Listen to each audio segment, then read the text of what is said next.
Jenny, what would you like to say to Hugh?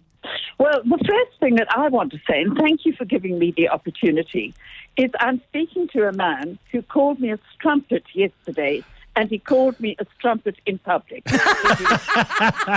I resemble that comment. 702. The upside of failure. Sometimes failure is the foundation of greatest success stories. The upside of failure time. And I did say it's a he. He's extremely special. And you all love him. And the reason I say you all love him because his voice is very, very familiar on this show. So as I slowly reveal the details, maybe you'll be able to figure it out. But let me start by saying he has actually been with the station for 30 years. 30 years he has been with the station. And I'm so fortunate that I have been able to work with him in the capacities that I have. But I feel so honored and proud to welcome to all of you this very special edition of The Upside of Failure with the special guest that is Hugh Fraser of Movies and What to Stream. Hugh, how are you doing? If you carry on like this, I'm going to burst into tears. Now, before you do burst into tears, I have to tell all the listeners why you're going to burst into tears. So Hugh has been with the station for many years, and he has made the decision very recently that it actually is time to make room for other people in the space. It's like the long way of saying it's not you, it's me. So he broke up with us. And today happened to be your very last Movies and What to Stream with us. And we thought the perfect way to actually say goodbye is to hear about some of the upsides of things that you consider failures. But before all of that, we need to start at the beginning of your journey with 702. Here's what we know so far. First, we know you're a Come Dine With Me winner. Secondly, we know you love food. Thirdly, you absolutely love traveling, which is one of the reasons you're breaking up with us, because you're like, I can't do long distance. And fourthly, we know you're an architect, but you also are an author. But somewhere in between, the relationship with the station started, and I want you to take us back to that 30 years ago. Alistair Teeling-Smith, who I'm not sure what his official title is now, but in March of 1993, those heady days when life was lovely. Yes. And we had electricity. Yes. And there was hope. We went camping. There were a bunch of us. We went camping at Magaliesburg. I think it was Tonkwani. And we were sitting around the fire. And he said, you talk a lot of rubbish. Although he used a more colourful word than that. But he said, you do it quite well. And we're starting this new show on a Saturday afternoon with the late Jeremy Mansfield. Yes. And Angela McClelland, she was the producer, and Sam Cowan.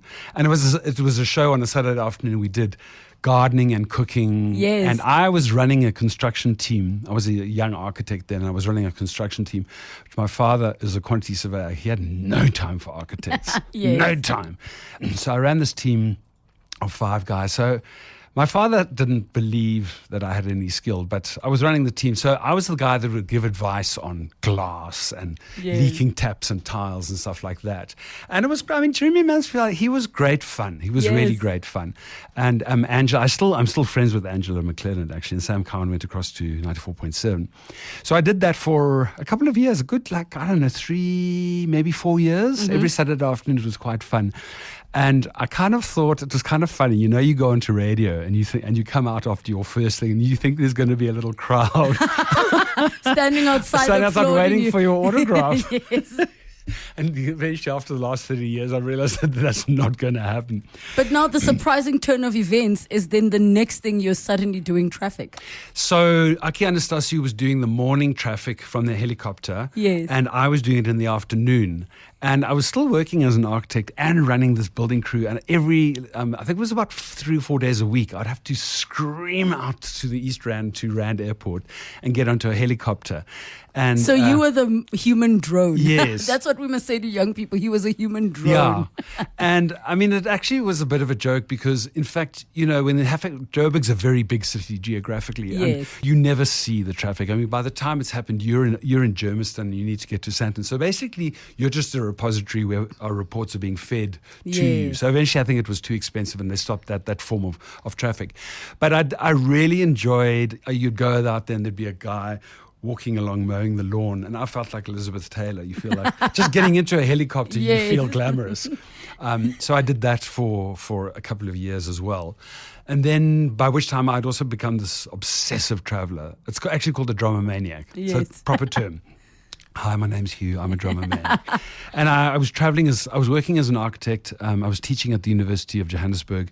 And the one great thing about teaching at university is you get the holidays. And what do you do with holidays? You travel. Yes. So I was building up quite a repertoire of countries that I'd been to. And Gary Edwards was on a Saturday morning. And we would it was great actually. We'd spend an hour talking about a destination that I'd been to. And what was great about it is you could get into enormous amount of detail, the food and what was to see. And because I'm an architect, obviously buildings were a major component for me.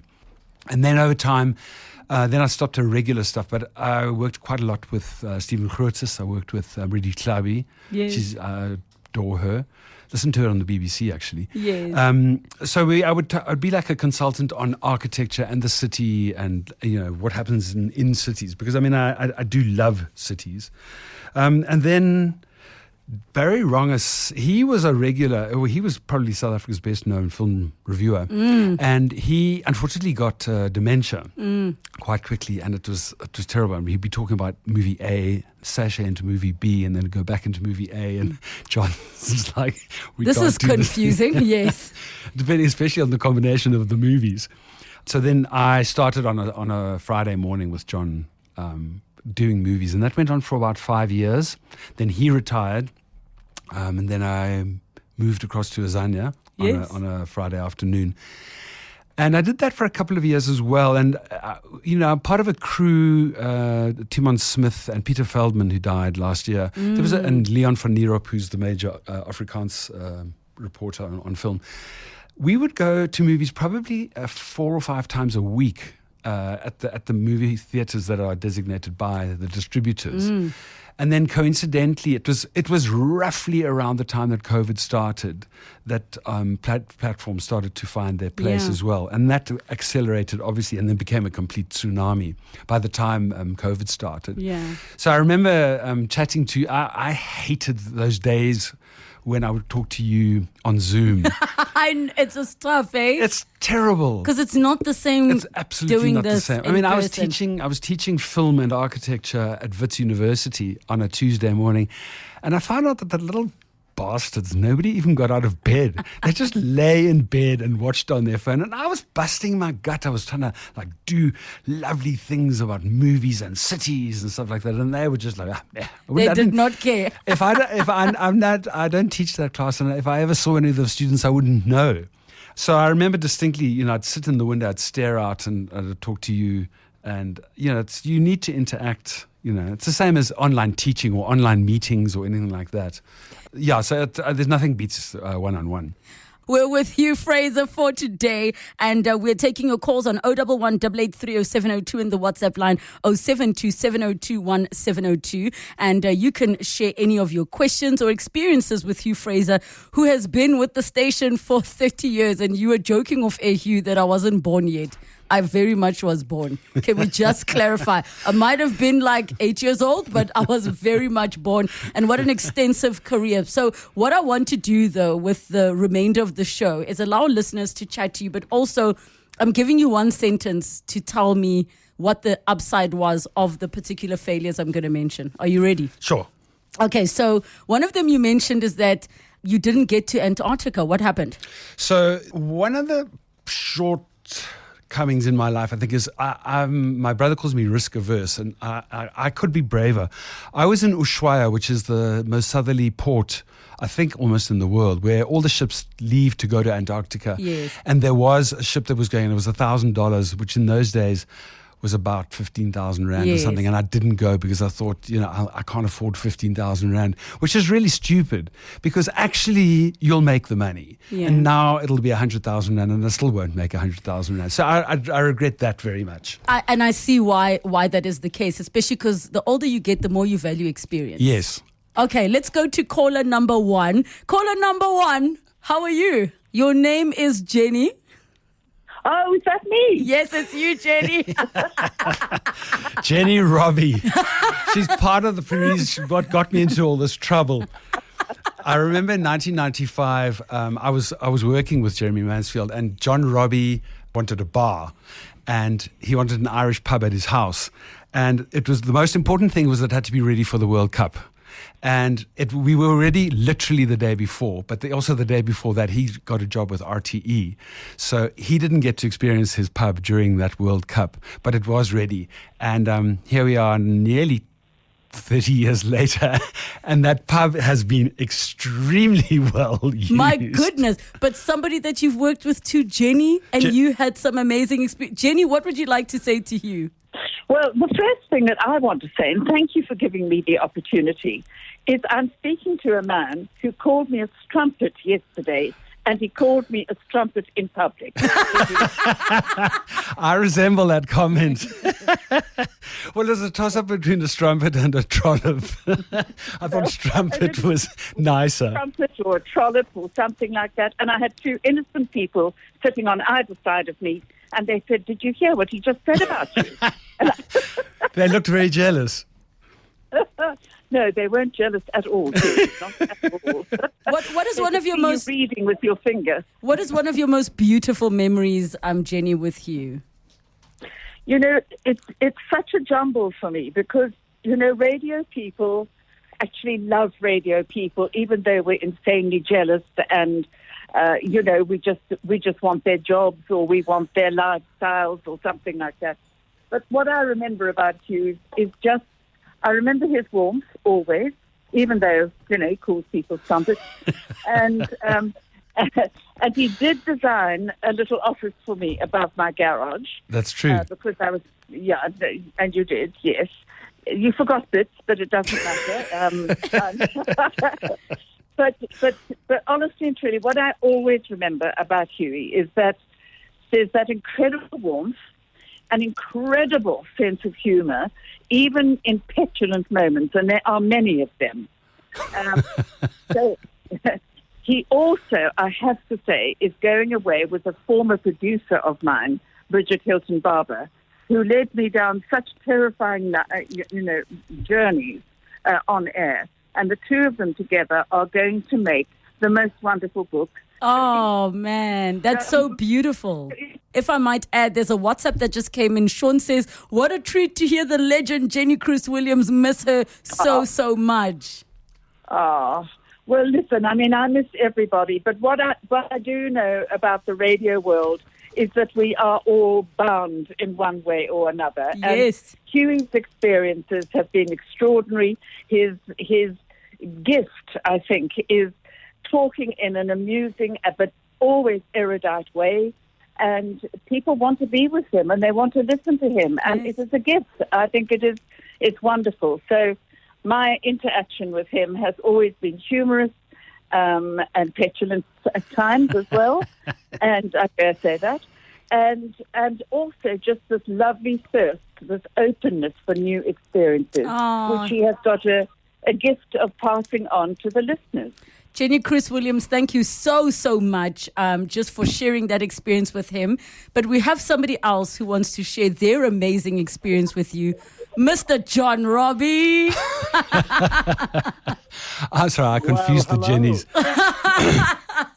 How are you doing, John? Well, I tell you, I'm sitting in a very famous pub called the Telegraph in Putney.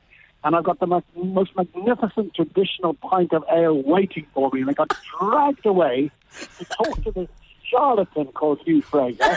And then I have to listen to Jenny Cruz-Williams. What a terrible day it is for you. And I believe Hugh called Jenny a strumpet. Well, he also called my 13-year-old daughter a stickball.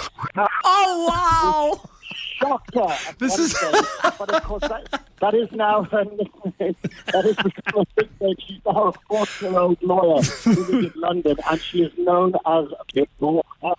Really good to chat to you. Relebogile, good to chat to you. Oh, thank you so much, John. What would you like to share with Hugh? I mean, 30 years is no small feat. How long have you got? I'm glad he's finally been found out. I think Hugh came desperate. He was starving. He had no work, so I put him on the radio to do a travel show, and he was wonderful. He travelled to places that other people didn't even know existed, and he was always witty and humorous and great. But I have to tell you, the greatest story ever was, we said we've got to be responsible. So when you go, you have to go to the SAA travel clinic and get your injections and do all of this. So he decided he was going to the mystical land of Madagascar. Yeah. And he went off to Madagascar, and we said, yes, now look, that's like, you set your watch back 50 years when you go there. You must be very, very careful. So he's, yes, and when you travel, you must go and visit the SAA. And of course, he came back and he got malaria. And so to get me back, John, I still have a T-shirt that says, Hugh, I don't take the pills, Fraser. Oh, wow. That's right. We visited him in hospital. I'm telling you, it was serious. We visited him in hospital, and my wife, Jenny, the real Jenny, that is, who I thought you were referring to, and confused everybody. She got him that T-shirt. Hugh, I don't take the pills, Fraser, which I think you actually say you still treasure. I still got it. Yeah, really he's been magnificent. He's been a tremendous friend, wonderful broadcaster, and underneath this, how shall I say, this outrageous personality beats the heart of gold, and an extremely wonderful architect. First of all, he has done, I think, 5 pieces of work for us, which are still standing, which is amazing when you consider he. And yes, he's been terrific, but has a heart of gold. He's got a lovely, lovely family, and I'm proud, and we are proud to call him a friend. John Robbie, thank you for taking the time out of drinking your pint there in London. Let's take a listen to some voice notes. Oh, Relebogile, you are bringing back the wonderful voices. Wow, we miss these guys, man. John and the bookworm. Oh, we miss you guys. Because Jenny Cruz Williams used to be called the bookworm back then. We miss you guys. Well, you must thank Hugh for bringing them all back together. And here is another voice note. Hi, Relebogile. This is a question for Hugh. I mean, with all the movies and TV shows that he's watched and had to critique, which one does he think is the best or memorable to him? Which one? That's a tough one. I was terrified I was going to get asked that question. I'm going to have to put it onto Facebook because I have to think about it. The Wire. The Wire is You did say? Is probably the best series I've ever seen. The Godfather would be up there. Oh, there are too many. I'll have to put it onto the Facebook page. All right, here are more voice notes. Hi, Relebogile. I know Hugh very well. When I was doing my first year at Vets doing architecture, I think he was teaching second year. Unfortunately, I didn't get to be taught by him. What a lovely guy. And a message that says, I'm so devastated Hugh's leaving. He's my ultimate favorite. Good luck, special person. I've listened to you for so long. Much love and luck from Gigi. So... just as well, this is radio, otherwise I'll burst into tears. But I must say the years of teaching for me at Wits and UJ have been amongst the most heartrending. I mean, I still speak to my students from literally 30 years ago. There's a guy called Stanley Luengo from Venda, and he just writes, Hugh Fraser. So let me say this to you, Hugh. You are one of the most colorful individuals I've met. And I'm not saying that in like any tongue-in-cheek way. You are layered, you are textured. That makes for amazing content. You're such a wonderful person. And I love how you just do the things you want to do. And I think for many young people who have not had a career as long as yours, if I were to take a lesson out of your playbook, it's just do it. Just do it. Somebody says, hey, you want to try traffic? And you've never done it? Jump in that helicopter and do the traffic. Somebody says, do you want to talk about your travels? Or somebody says, hey, you want to spend 15,000 rands to go to Antarctica? Do it. So let me say, and unfortunately, Azania and Sam Cowan could not join us on air at this time, but they also send their love. We great. all love you. On behalf of all of 702, thank you for your contribution to the station, to the shows, to all the people that you've worked with, those that have passed and those that are still here. Please know I'm going to treat this breakup as I'm going to be stalking you. We are still going to expect to hear about your travels, but we love you, especially on 702 afternoons. What an honor and a pleasure it has been to work with you. Your final words? Bridget Hilton Barber and I are leaving for the road to Rwanda on Wednesday next week. So there will be an onslaught on Facebook and Instagram. So please follow us and have a look. And basically, the travel is such a privilege that I'm traveling for everybody and for Africa. I'm leaving darkest Africa into an Africa of roads and all-day electricity and all you can eat Wi-Fi. There we go. We leave it on that note. Hugh Fraser, it has been an honor. Thank you. 702. The upside of failure. Sometimes failure is the foundation of greatest success stories.